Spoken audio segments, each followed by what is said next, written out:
بسم الله الرحمن الرحيم والليل إذا يغشى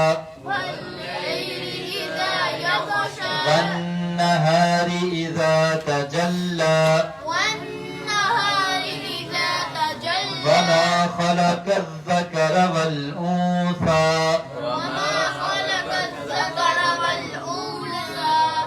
إن سعيكم لشتى فأما من أعطى واتقى وصدق بالحسنى فسنيسره لليسرى.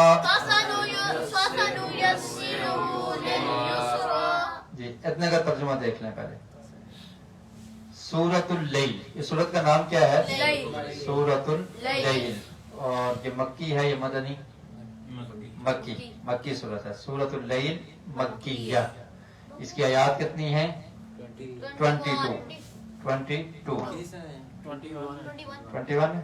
وہ ایک دو تین، اچھا او سوری 21. کتنی آیات ہیں؟ 21 آیات ہیں اس کی. جی ترجمہ دیکھیں. واللیل اذا یغشا. واللیل کا مطلب کیا ہے؟ رات. لیل کس کو کہتے ہیں؟ رات. رات کو کیا کہتے ہیں؟ لیل. رات کو کیا کہتے ہیں؟ لیل. ایسے ترجمہ آپ کو یاد رہے گا. تو واللیل اس کا مطلب ہے رات کی قسم. واو قسمیہ ہے. واو قسم کے لیے استعمال ہوتا ہے. پہلے بھی ہم پڑھ چکے ہیں یہ. اس سے پہلے والضحیٰ میں ہم نے پڑھا تھا اور والعصر میں پڑھا تھا، عصر کی قسم. تو واو کس کے لیے ہے؟ قسم کے لیے. تو واللیل کا مطلب کیا ہوگا؟ رات کی قسم. اذا یغشا. اذا کا مطلب کیا ہے؟ جب. یغشا چھا جائے، یعنی رات کا اندھیرا جب چھا جائے. اور رات کی قسم جب اندھیرا چھا جائے. ٹھیک ہے. واللیل اور رات کی قسم اذا یغشا جب اندھیرا چھا جائے. والنہار اذا تجلی. اور نہار کس کو کہتے ہیں؟ دن کو. نہار کہتے ہیں دن کو. اور والنہاری کا مطلب کیا ہوگا؟ اور دن کی قسم اذا تجلی جب وہ روشن ہو جائے. جلی یہ لفظ اردو میں بھی استعمال ہوتا ہے. واضح اور جلی حروف میں لکھا ہوا ہے. ٹھیک ہے. تو اسی سے کیا ہے؟ تجلی روشن ہو جائے، واضح ہو جائے. اور دن کی قسم جب وہ روشن ہو جائے. وما خلق الذکر والانثى.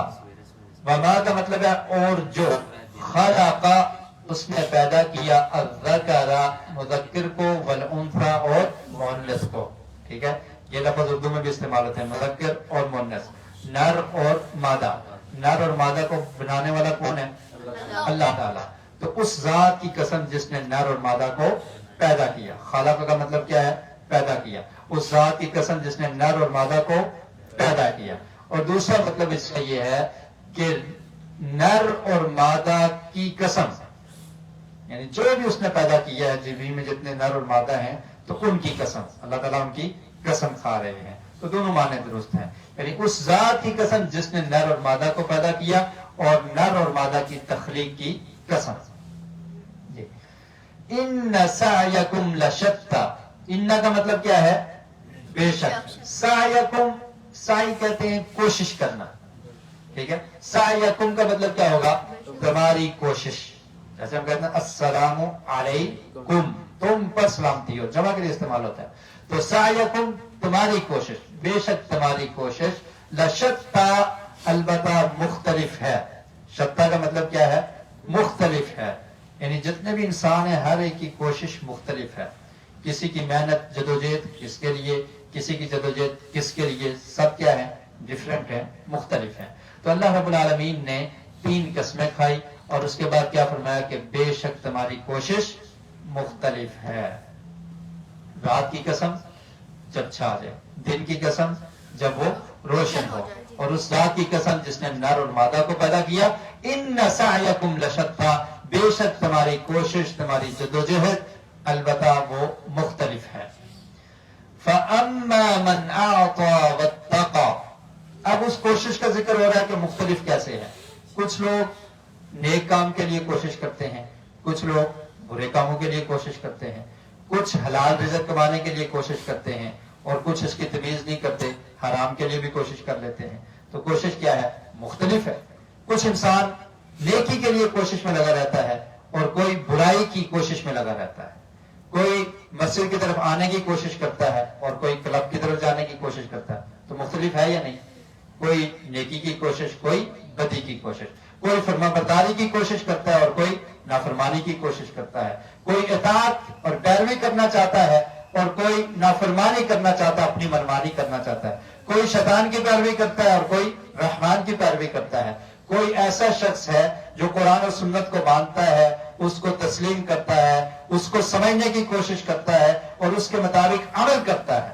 اور دوسرا کون ہے کہ جو ان تمام چیزوں سے ہٹ کر نہ پڑھنے کی کوشش کرتا ہے, نہ سمجھنے کی کوشش کرتا ہے اور نہ ہی اس پر عمل کی کوشش کرتا ہے. اس کی کوششیں کچھ اور ہی ہیں. تو ہر انسان مختلف کوشش کرتا ہے, مختلف کام کرتا ہے. تو اللہ تعالیٰ نے فرمایا کہ بے شک تمہاری کوششیں, تمہاری جدوجہد, تمہاری محنت وہ مختلف ہے. فَأَمَّا مَنْ أَعْطَى وَاتَّقَى, تو وہ شخص, اما کا مطلب ہوتا ہے رہا وہ شخص, مطلب کیا ہے کہ وہ شخص من جس نے آتا عطا کیا, جس نے دیا, کسی کو مال دیا, کسی کو کوئی فائدہ پہنچایا, کچھ بھی جو اس کے پاس ہے اس نے اس کو خرچ کیا. جو جہاں پر خرچ کا ذکر آتا ہے نا کہ وہ لوگ الذین ينفقون, ينفقون کا مطلب ہے خرچ کرتے ہیں. کیا خرچ کرتے ہیں؟ ہم عموماً ہمارے ذہن میں یہی چیز آتی ہے کہ جس کے پاس پیسہ ہے وہ پیسہ خرچ کرتا ہے, لیکن اس کا مطلب عام ہے, جو کچھ اس کے پاس ہے اس نے اس کو خرچ کر دیا. اگر اس کے پاس زبان ہے تو اچھا اخلاق, اچھی بات دوسرے تک پہنچا دی. اس کے پاس علم ہے, اس نے علم کو خرچ کیا, اور یہ علم کی زکات ہے کہ انسان جو سیکھتا ہے وہ دوسروں تک پہنچا دے. بلغوا عنی ولو آیا, اگر ایک آیت کا علم بھی ہے اس کو بھی آگے پہنچا دو. تو یہ کیا ہے؟ انفاق ہے, خرچ کرنا ہے. تو وہ شخص من آتا, جو دیتا ہے, عطا کرتا ہے, واتقا, اور تقوی اختیار کیا جس نے, اور ڈر گیا. وہ شخص جس نے عطا کیا یعنی اپنا مال اللہ کے راستے میں دیا, واتقا, اور پرہیزگاری اختیار کی, اللہ سے ڈر گیا, اللہ کا خوف اس کے دل میں آ گیا. اس میں اصل میں اللہ تعالیٰ نے 3 صفات کو بیان کیا ہے. پہلی صفت کیا ہے؟ آتا, دینا, خرچ کرنا. دوسری صفت کیا ہے؟ واتقا, تقوی اختیار کرنا, پرہیزگار بن جانا, فرما بردار بن جانا.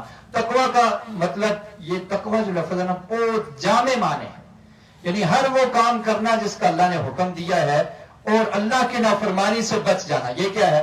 تقوی ہے. تو جو شخص پرہیزگار بن گیا, اس کے دل میں اللہ کا خوف آ گیا, ڈر گیا, اور وہ اللہ کی فرمانبرداری میں لگ گیا اور اپنے مال کو بھی خرچ کرتا رہا.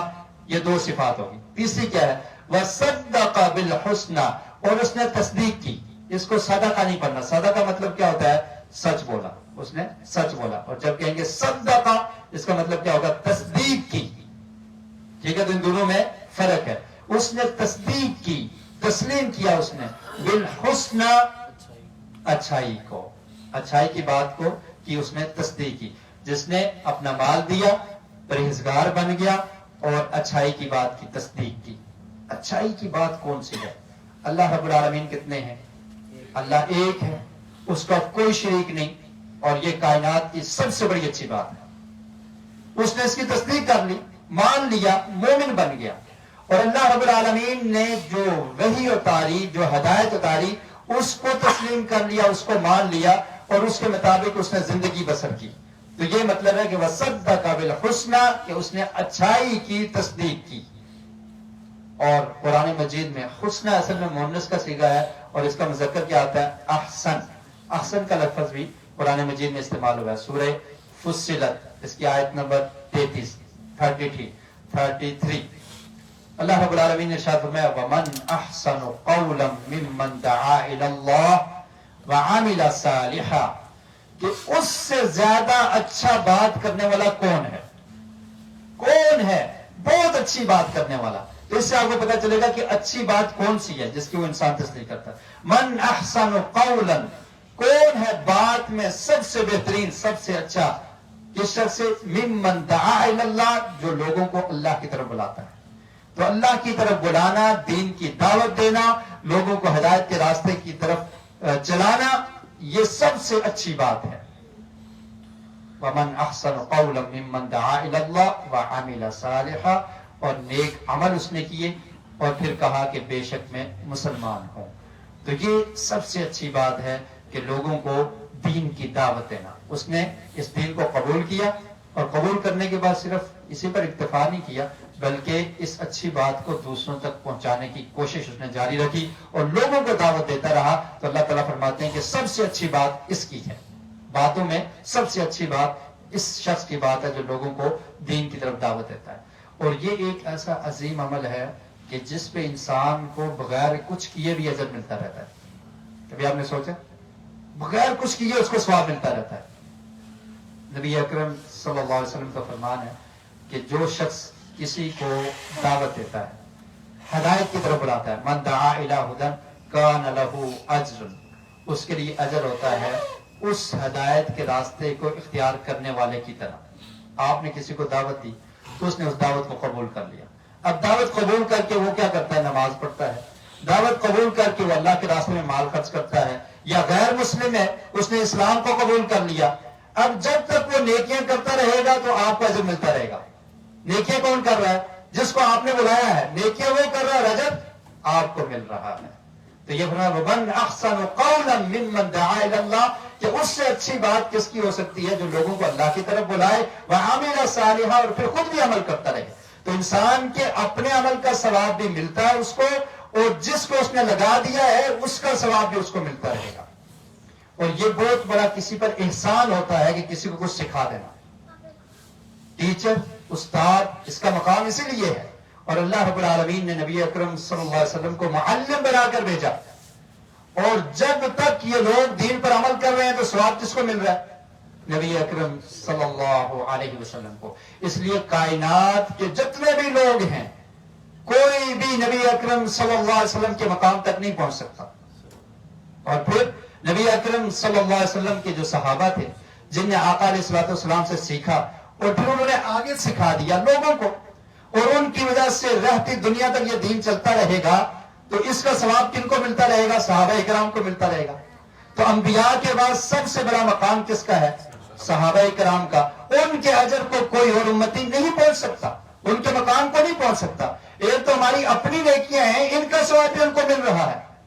تو داعی کا یہ ایک بڑا بینیفٹ ہے اس کو کہ وہ خود اگر عمل نہیں کر رہا، یعنی عمل خود کا ثواب تو ہے ہی، لیکن ایکسٹرا اس کو ثواب مل رہا ہے جو اس نے کسی دوسرے کو اس کام پر لگا دیا ہے. اور صحابہ اکرام کے شرف کے لیے اتنا ہی کافی ہے. بڑا تعجب ہوتا ہے کہ جو لوگ صحابہ اکرام کی گستاخی کرتے ہیں یا ان کے بارے میں بات کرتے ہیں، ان کی وجہ سے دین ہم تک پہنچا، اور ان کے مقام کو کوئی غیر صحابی قطعا نہیں پہنچ سکتا. اس لیے ان کی عزت اور تکریم کرنا ضروری ہے. اساتذہ کی عزت کس لیے کی جاتی ہے؟ کہ ان نے کسی طالب علم کو کچھ سکھایا ہے. تو وہ ہمارے اسلاف جن کی وجہ سے ہم تک دین پہنچا، اور انہوں نے نبی اکرم صلی اللہ علیہ وسلم سے سیکھا، پھر آگے لوگوں کو سکھایا، تو ان کی عزت کرنا، ان کی رسپیکٹ کرنا یہ ہر مسلمان کے لیے ضروری ہے، اور ہم ان کے مقام تک قطعا نہیں پہنچ سکتے. تو یہ سب سے اچھی بات ہے لوگوں کو دین کی طرف دعوت دینا. اور اس کے علاوہ اس کا مفہوم بہت عام ہے. ہر اس بات کی تصدیق جو اللہ رب العالمین نے آسمان سے نازل کی ہے، جو نبی اکرم صلی اللہ علیہ وسلم نے اچھی اچھی پیاری پیاری باتیں اور سنتیں ہمیں دی ہیں، جو قرآن مجید کی پیاری پیاری آیات ہیں، جو اس میں احکامات ہیں، ان تمام کی تصدیق کرنا. تو فرمایا کہ وہ شخص جو اپنے مال کو بھی خرچ کرتا ہے، اللہ سے ڈرتا ہے، ڈر کر زندگی بسر کرتا ہے، وصدق بالحسنى، اور ان تمام اچھائیوں کی تصدیق کرتا ہے، اس کو کیا ملے گا؟ فَسَنُيَسِّرُهُ لِلْيُسْرَى، تو البتہ تو ہم آسان کر دیں گے اس کے لیے. فَسَنُيَسِّرُهُ، نُيَسِّرُ کا مطلب ہم آسان کر دیں گے، ہم سہولت والا بنا دیں گے، ہم اس کے لیے راستہ آسان کر دیں گے. کس کے لیے؟ لِلْيُسْرَى، آسانی کا راستہ. یعنی انسان جب اپنے آپ کو اللہ کے سپرد کرتا ہے، کوشش کرتا ہے، محنت کرتا ہے نیکی کی، تو اللہ تعالیٰ کا کیا وعدہ ہے کہ ہم اس کے لیے اس راستے کو آسان کر دیں گے، پھر اس کے لیے آسانیاں ہو جائیں گی. اس کے لیے عبادت کرنا کوئی مشکل نہیں ہوگا، اس کے لیے نماز ادا کرنا کوئی مشکل نہیں ہوگا، اس کے لیے حرام سے بچنا کوئی مشکل نہیں ہوگا، اس کے لیے برائی کی طرف جانا یہ عذاب ہوگا، نیکی کا کام کرنا اس کے لیے مسئلہ ہی کوئی نہیں ہوگا، اور اس کو مزہ آئے گا نیکی کرتے ہوئے۔ وجہ کیا ہے کہ اس کے دل میں تقوی آ گیا، اس کے دل میں بخل نہیں ہے، اپنے مال کو بھی خرچ کرتا ہے، متقی بھی ہے، اور اس نے اس بات کی تصدیق کی ہے جو اللہ رب العالمین نے آقا علیہ الصلوۃ والسلام پر نازل کی۔ تو اللہ تعالیٰ فرماتے ہیں کہ ایسے شخص کے لیے ہم آسانیاں پیدا کر دیتے ہیں۔ تو آسانیاں کب پیدا ہوں گی؟ جب انسان محنت کرے گا، جب اس کے اندر یہ 3 کوالٹیز پائی جائیں گی، یہ 3 خوبیاں پائی جائیں گی، تو اس کے لیے نیکی کا راستہ آسان ہو جائے گا۔ اور اگر وہ اس راستے کی طرف چلنے کی کوشش ہی نہ کرے، مال نہیں میں نے نہیں خرچ کرنا، اللہ سے ڈر جاؤ، نہیں میں نہیں ڈر سکتا، اللہ کا تقوی اختیار کرو، کہ نہیں میں نہیں کر سکتا، قرآن و سنت میں جو کچھ ہے اس کی تصدیق کرو، وہ کہ میں نہیں کر سکتا، تو پھر کیسے آسان ہوں گی نیکیاں؟ پھر نیکیاں آسان نہیں ہوتی بلکہ کیا ہوتا ہے؟ مشکل ہو جاتی ہیں۔ جی آگے دیکھیے، وَأَمَّا مَنْ بَخِلَ وَاسْتَغْنَى، 3 صفات کا یہاں پہ ذکر تھا، اور ابھی پوری 3 صفات کے برعکس اس کا ذکر ہے۔ وَأَمَّا مَنْ بَخِلَ وَاسْتَغْنَى، یہاں پر کیا تھا؟ من آتا، جس نے دیا، اور یہاں پر کیا؟ جس نے بخل کیا، اور اس کے بعد کیا تھا؟ کہ جو اللہ سے ڈر گیا، اور یہاں پر کیا ہے؟ کہ جس کو کسی کی پرواہ نہیں ہے۔ یہاں پر کیا تھا؟ کہ اس نے اچھی بات کی تصدیق کی، اور یہاں پر کیا کہ اس نے اچھی بات کو ٹھکرا دیا، جھٹلا دیا، تکذیب کی۔ تو ان کا انجام کیا تھا؟ ان کے لیے نیکی کے راستے آسان ہو جاتے ہیں، لیکن جس میں یہ 3 خامیاں پائی جائیں اس کے لیے کیا ہوگا؟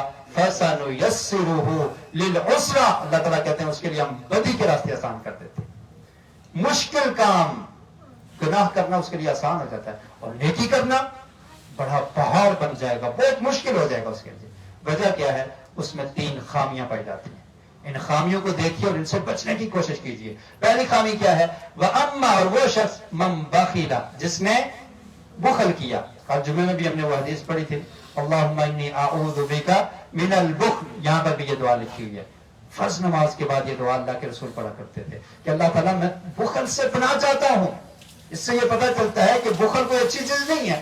کنجوسی کرنا، مال کو اپنے پاس جمع کر کے رکھ لینا، اس کو خرچ نہ کرنا، یہ بخل ہے، اور یہ بخل کوئی اچھی صفت نہیں ہے۔ اللہ کے رسول تو پناہ مانگ رہے ہیں اس سے۔ تو فرمایا کہ جس نے بخل کیا، زکوٰۃ نہیں دیتا، اللہ کے راستے میں مال خرچ نہیں کرتا، غرباء مساکین وہ اس کے سامنے ہاتھ پھیلاتے ہیں، مانگتے ہیں، اس کے سر پر جو تک نہیں رینگتی، وہ کہتا نہیں مجھے مل جائے، بخل کرتا ہے، نہیں دے سکتا۔ وَاسْتَغْنَى، اور بے پرواہی اختیار کرتا ہے، کوئی پرواہ نہیں ہے اس کو، حلال و حرام کی پرواہ نہیں ہے، فرما برداری نافرمانی کی پرواہ نہیں ہے، صحیح اور غلط کی پرواہ نہیں ہے، جو بھی ہے، جو جہاں پر لگا ہوا ہے ٹھیک لگا ہوا ہے، جو جو کرتا ہے کرتا رہے، میں جیسے لگا ہوں، میرا جیسے جی کرتا ہے میں نے ایسے کرنا ہے، اس کو کوئی پرواہ نہیں ہے کہ مجھے کس لیے بنایا گیا، اللہ تعالیٰ نے مجھے دنیا میں کس لیے بھیجا، میری زندگی کا مقصد کیا ہے، میں نے کرنا کیا ہے۔ وَاسْتَغْنَى، اس سے غنی ہو گیا، بے پرواہ ہو گیا، بخل بھی اس کے اندر، اور بے پرواہی اور غفلت اس کے اندر آ گئی ہے۔ اور پھر کیا ہے؟ وَكَذَّبَ بِالْحُسْنَى، اور اچھی بات کی تکذیب کرتا ہے، جھٹلا دیتا ہے، قرآن و سنت کو جھٹلا دیتا ہے، اللہ کی توحید کا انکار کر دیتا ہے، حق بات کو جھٹلانا، اچھائی کو جھٹلانا، اور اچھے راستے کی طرف اگر کوئی دعوت دے، بہترین کلام اس کے سامنے پیش کی جائے، وہ جھٹلا دیتا ہے، قرآن کو جھٹلا دیتا ہے، اللہ کے رسول کے فرامین کو جھٹلا دیتا ہے۔ وَكَذَّبَ بِالْحُسْنَى، اچھی بات کی تکذیب کرتا ہے، تو پھر کیا ہوگا؟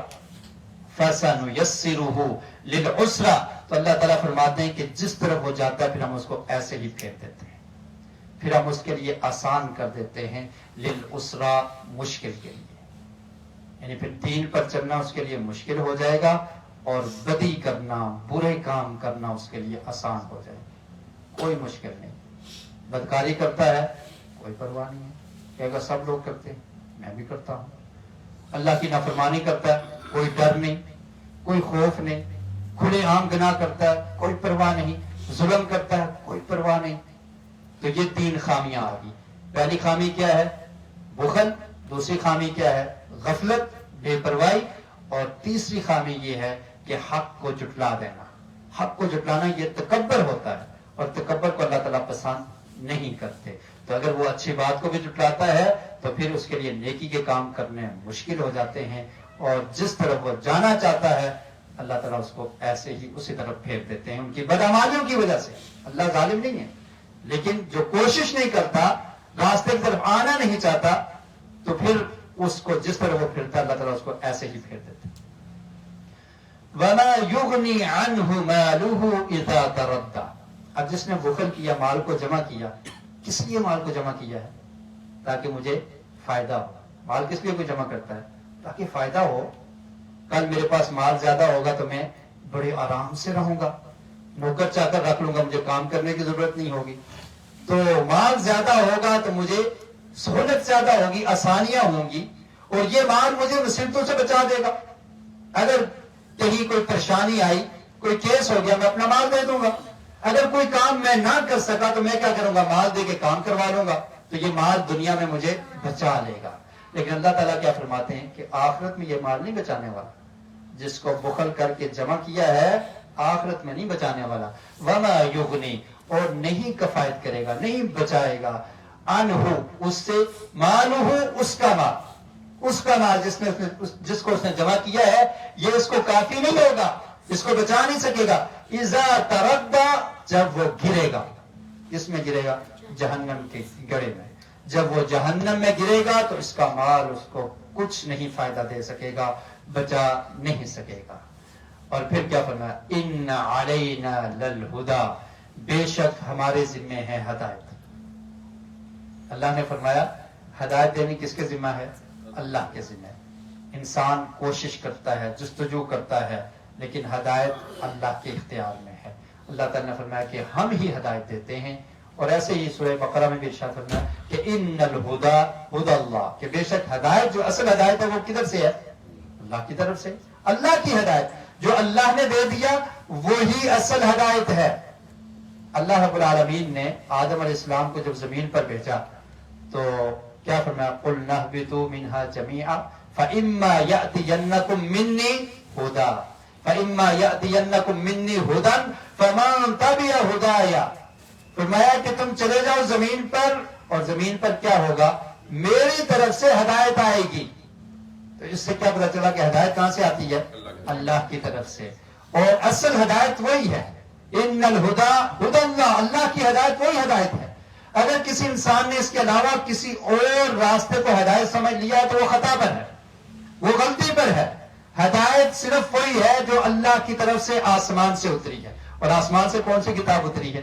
قرآن مجید اور نبی اکرم صلی اللہ علیہ وسلم کے فرامین، کیونکہ وہ بھی وہی تھے، اور ان کے بارے میں اللہ نے فرمایا وما ينطق عن الهوى ان هو الا وحی یوحى، کہ اللہ کے رسول اپنے پاس سے بات نہیں کرتے، وہی بولتے ہیں جو اللہ کی طرف سے وحی ہوتی ہے۔ تو جو آسمان سے ہدایت اتری ہے، جو اس کو اختیار کرے گا تو وہ ہدایت پر ہے، اور جس نے اس ہدایت کو ایکسپٹ نہیں کیا، قبول نہیں کیا، کوئی اور راستہ بنا کر سمجھ لیا کہ یہ ہدایت والا راستہ ہے، تو وہ غلطی پر ہے، وہ خطا پر ہے، وہ ہدایت پر نہیں ہے۔ ہدایت صرف اور صرف اللہ کی طرف سے ہے۔ فرمایا ان علینا للہدی، ہمارے ذمہ ہی ہدایت ہے، ہم ہی ہدایت دیتے ہیں، اور جو ہدایت ہم نے بھیجی ہے یہی حقیقی معنوں میں ہدایت ہے۔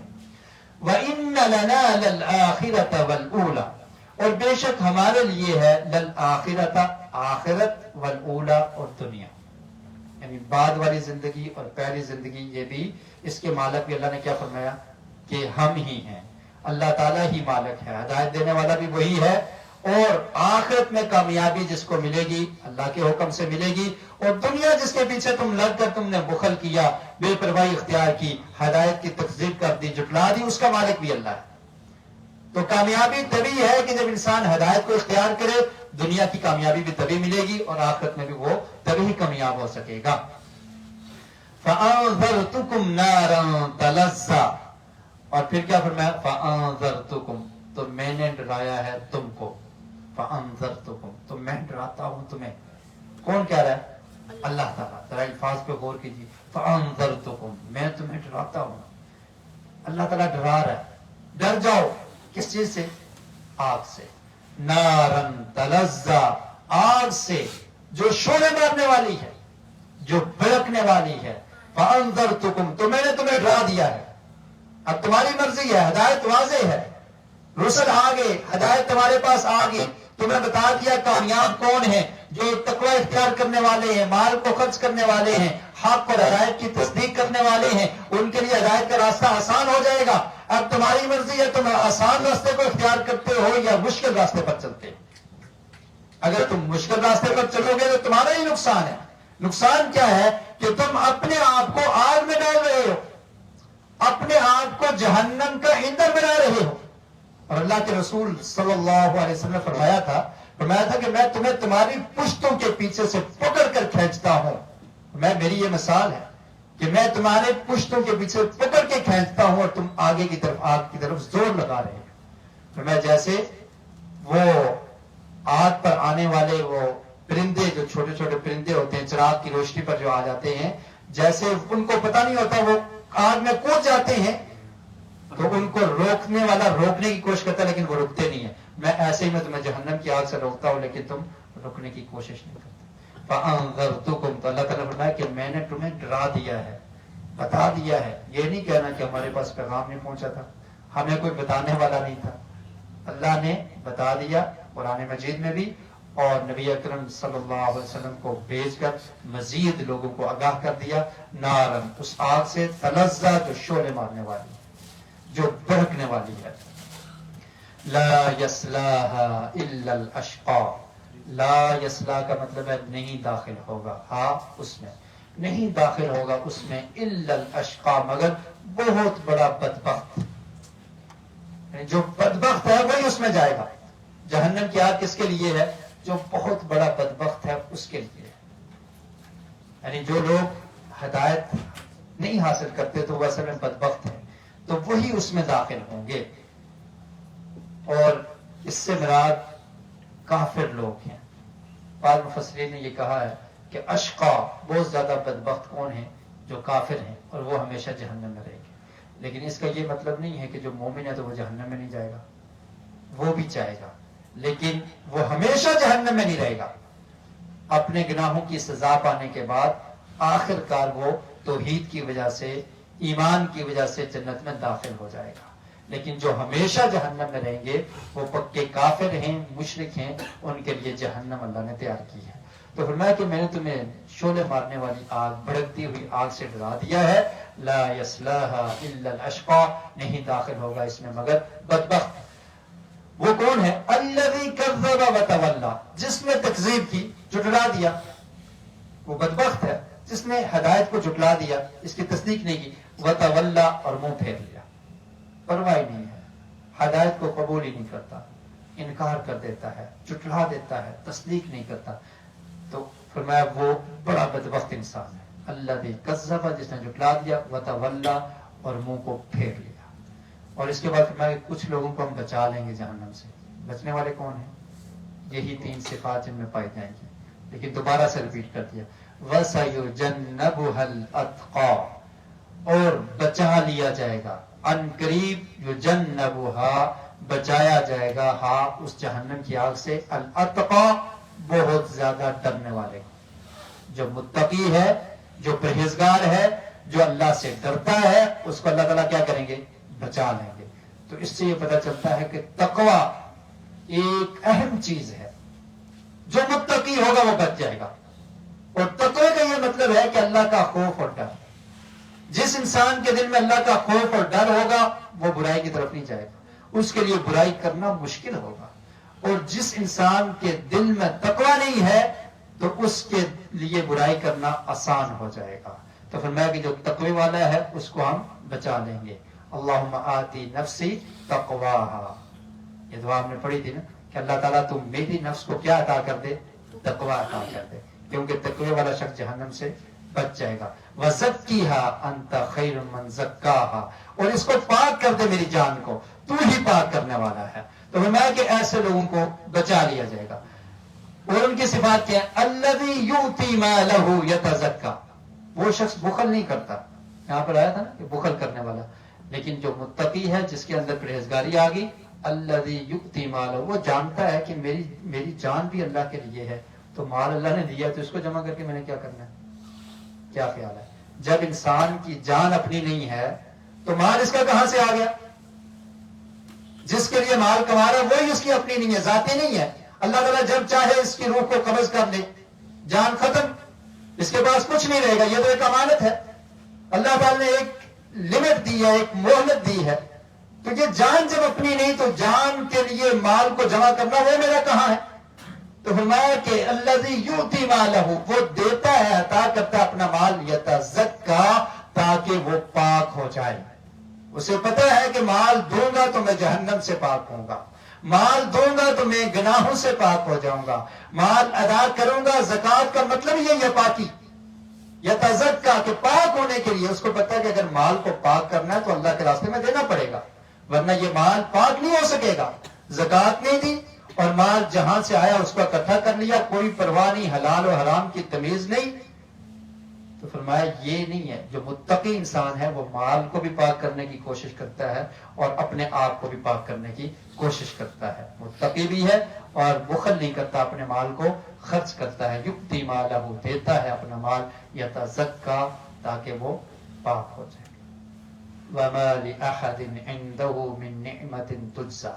اور پھر اس کا مال اللہ کے راستے میں خرچ کرنا کیسا ہے؟ کسی مقصد کے لیے نہیں، کوئی مقصد نہیں ہے، کوئی اپنا ذاتی کام نہیں ہے. کسی ایسے شخص کو نہیں دیتا جس نے اس پر احسان کیا ہے تو چلو میں بھی دے دوں، اس نے مجھے کچھ دیا تھا میں بھی دے دیتا ہوں. ایسا بھی نہیں کرتا، صرف اللہ کی رضا کے لیے. وَمَا لِأَحَدٍ، اور نہیں ہے کسی ایک کے لیے، عندہ، اس کے ہاں، من نعمت، کوئی احسان، کوئی نعمت، تجزا، جس کا بدلہ دیا جائے. یعنی کسی نے احسان نہیں کیا کہ مال اس کو دے رہا ہے اور بدلہ لے رہا ہے، ایسی بات نہیں ہے. اس کے باوجود مال کو خرچ کرتا ہے. کسی نے احسان نہیں کیا، اچھائی نہیں کی، پھر بھی وہ اللہ کی رضا کے لیے اس کو کیا کرتا ہے؟ مال دے دیتا ہے. تو احسان کا بدلہ نمٹانے کے لیے نہیں دے رہا، بلکہ کس لیے دے رہا ہے؟ اِلَّا ابْتِغَاءَ وَجْهِ رَبِّهِ الْأَعْلَىٰ، مگر چاہتے ہوئے، تلاش کرتے ہوئے، وجہ ربی، اپنے رب کے چہرے کو، اپنے رب کی رضا کو چاہتا ہے. وجہ کا لفظی مطلب کیا ہوتا ہے؟ چہرہ. تو اپنے رب کی رضا کی تلاش کے لیے وہ مال خرچ کرتا ہے. یہاں سے دیکھیے، الذی یؤتی مالہ یتزکا، وہ شخص جو مال کو دیتا ہے تاکہ وہ پاک ہو. وما لأحد عنده من نعمت تجزا، اور نہیں ہے کسی ایک کے لیے اس پر کوئی احسان کہ جس کا وہ بدلہ دیتا ہے. الا ابتغاء وجہ ربی العالی، اعلی، جو رب بہت اعلی ہے، اس رب کی رضا کو تلاش کرنے کے لیے وہ مال خرچ کرتا ہے. یہ مقصد ہے، میرا رب راضی ہو جائے. مال جاتا ہے چلا جائے، رب راضی ہو جائے. جان جاتی ہے چلی جائے، رب راضی ہو جائے. مسلمان کی زندگی کا مقصد یہی ہے کہ میرا رب مجھ سے راضی ہو جائے. یہی اس کی انتہا ہے، یہی مقصد ہے کہ رب کو راضی کرنا. اس کے لیے جو کچھ پیش ہو سکتا ہے انسان اس زندگی میں پیش کر دے، یہ کامیابی ہے. مال پیش کرنے کی ضرورت ہے، پیش کر دے. جان پیش کرنے کی ضرورت ہے، پیش کر دے. تب جنت ملے گی. جنت اتنی آسان نہیں ہے، یہ جذبہ پیدا کرنا پڑے گا. قل ان صلاتي ونسكي ومحياي ومماتي لله رب العالمین. یا پیارے رسول آپ کہہ دیجئے، بے شک میری نماز، یہ رکوع اور سجود اور عبادت کرنا میری نماز، ونسكي، جانور کو ذبح کرنا، جانور کو قربان کرنا، ومحیاي، اور میری زندگی، ومماتي، اور میری موت کس کے لیے ہے؟ للہ رب العالمین، صرف اللہ کے لیے جو تمام جہانوں کا رب ہے. مسلمان کی زندگی یہ ہے، اللہ کی رضا کے لیے سب کچھ قربان کرنے کے لیے تیار ہے. کچھ اپنے پاس نہیں رکھتا، کچھ باقی اس کے پاس نہیں ہوتا. اور آپ جانتے ہیں حضرت ابوبکر صدیق رضی اللہ تعالیٰ عنہ کے بارے میں، جب کہا گیا کہ اللہ کے لیے، اللہ کی رضا کے لیے فنڈ کی ضرورت ہے، مال کی ضرورت ہے، تو کیا کیا انہوں نے؟ پورے گھر کا سامان لا کر پیش کر دیا. یہ آسان کام نہیں ہے. کیسے پیش کیا؟ کیوں کر پیش کر دیا؟ یہ جذبہ موجود تھا، یہ ہمت تھی کہ یہ میرا نہیں ہے، یہ اس رب کا ہے. اس رب نے مجھے دیا ہے، میں نے سارا کچھ دے دینا اللہ کے راستے میں، سارا اللہ کے راستے میں پیش کر دیا. تو پھر اللہ نے کیا فرمایا ایسے لوگوں کے بارے میں؟ وَلَسَوْفَ يَرْضَىٰ، تو ان قریب وہ راضی ہو جائے گا. تو جو لوگ اتنے مخلص ہوں تو اللہ تعالیٰ ان سے راضی ہو جاتا ہے. اور یہاں پر میں نے حضرت ابوبکر صدیق رضی اللہ تعالیٰ عنہ کا ذکر، ٹائم کم ہے اس لیے کیا ہے کہ اکثر مفسرین کہتے ہیں کہ یہ آیات حضرت ابوبکر صدیق رضی اللہ تعالیٰ عنہ کے بارے میں نازل ہوئی.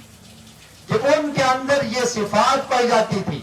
وَسَيُجَنَّبُهَا الْأَتْقَى، اللہ سے ڈرنے والے، اللہ کا خوف بہت زیادہ، اللہ کے خوف سے ان کے آنسو جاری ہو جایا کرتے تھے، اور پھر اس کے بعد اپنے مال کو پاک کرنے کے لیے خرچ کیا کرتے تھے.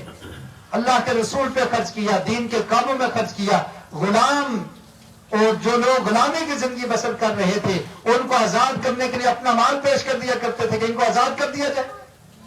بلال حبشی رضی اللہ تعالیٰ عنہ اور دیگر صحابہ کرام پر دین کے راستے میں اپنے مال کو خرچ کرتے تھے، اور فرمایا کسی کا احسان نہیں تھا ان پر کہ اس کے لیے خرچ کر رہے ہیں، کوئی احسان نہیں ہے. اور آقا علیہ الصلوۃ والسلام نے بھی فرمایا تھا نا کہ میں اگر کسی کے احسان کا بدلہ دنیا میں نہیں چکا سکا تو وہ ابوبکر صدیق ہے، اللہ رب العالمین اس کو بدلہ دے گا. تو مفسرین فرماتے ہیں کہ یہ حضرت ابوبکر صدیق رضی اللہ تعالیٰ عنہ کے بارے میں نازل ہوئی کہ اِلَّا ابْتِغَاءَ وَجْهِ رَبِّهِ الْأَعْلَىٰ، اپنے رب کی رضا کے لیے انہوں نے سب کچھ کیا اور سب کچھ قربان کر دیا، اور اللہ تعالیٰ عنہ کریم ان سے راضی ہو جائے گا. لیکن یہ آیات عام ہیں، جس میں بھی یہ کوالٹیز پائی جائیں گی، جس میں بھی یہ صفات پائی جائیں گی. یعنی پہلا مصداق تو حضرت ابوبکر صدیق رضی اللہ تعالیٰ عنہ ہے، لیکن اس کے بعد جس میں بھی یہ صفات پائی جاتی ہیں وہ متقی بن جاتا ہے، مال کو خرچ کرنے والا بن جاتا ہے، اپنے رب کی رضا کے لیے یہ سب کام کرتا ہے، تو اللہ تعالیٰ اس سے راضی ہو جائے گا، اور اللہ تعالیٰ اس کو ایسا ہی اس کا انجام ہوگا، اور اس کے ساتھ بھی رب کی رضا شامل ہوگی، اور اللہ رب العالمین اس کو بھی جنت کا وارث بنا دیں گے. اللہ رب العالمین سے دعا ہے کہ اللہ تعالیٰ ہمیں جہنم کے عذاب سے محفوظ فرما دے اور جنت کا ہم سب کو وارث بنا دے. سبحانک اللہم و بحمدک اشہد ان لا الہ الا انت استغفرک و اتوب الیک.